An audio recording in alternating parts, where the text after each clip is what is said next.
قرار جديد وصادم من الفيفا.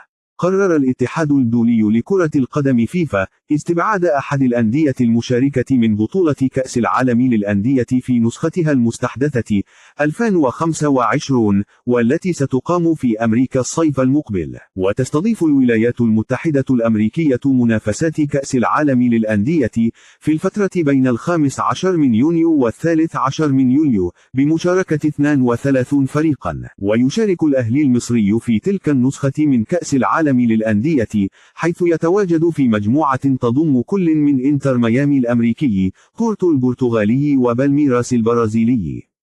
وحسب ما ذكرت صحيفة ماركا الإسبانية، فإن فيفا أعلن موقفا صارما تجاه ناديي باتشوكا وليون المشاركين في كأس العالم للأندية 2025.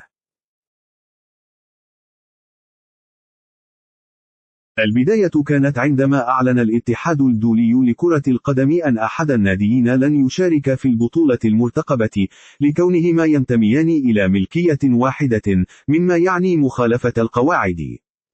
وقال باتشوكا في بيان رسمي: قبل لحظات أبلغنا الاتحاد الدولي لكرة القدم فيفا أن أحد الفريقين المشاركين في كأس العالم للأندية 2025 باتشوكا وليون سيتم استبعاده من المنافسة، ولم يتم إبلاغنا بأسباب هذا القرار. وبعد ذلك أوضحت صحيفة آس الإسبانية أن رئيس لجنة الاستئناف في فيفا تيقن من مخالفة ناديي باتشوكا وليون للمعايير المتعلقة بملكية الأندية حسب القانون المنصوص عليه.